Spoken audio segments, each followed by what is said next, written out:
Layer 1 and Layer 2 blockchains are essential to scaling Web 3. In this video, we'll break down what they are, why they exist, and how they work together.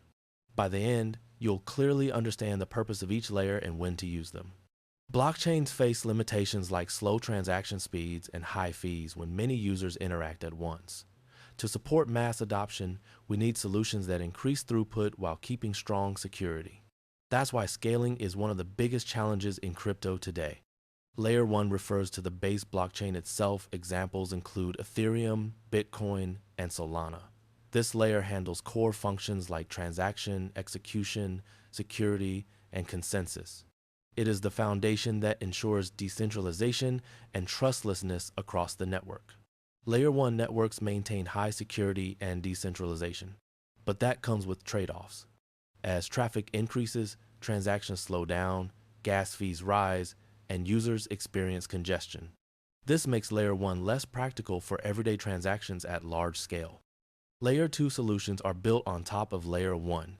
They process transactions off-chain or in separate execution environments while still relying on Layer 1 for security.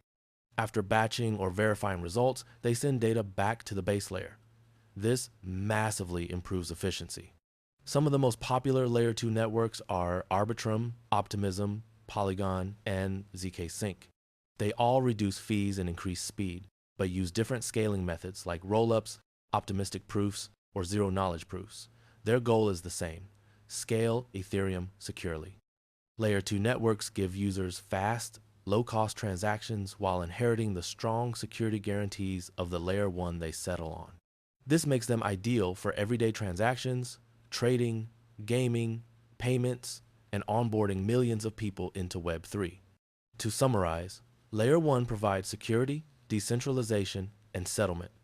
Layer 2 improves speed, capacity, and user experience. Together, they form a scalable blockchain ecosystem where security stays strong while transaction costs fall dramatically. For high-value settlement and final security, Layer 1 is best. But for everyday use, like swaps, NFT trades, or microtransactions, Layer 2 is the smarter choice.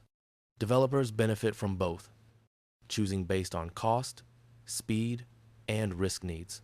Layer 1 and Layer 2 are not competitors. They work together to scale Web 3.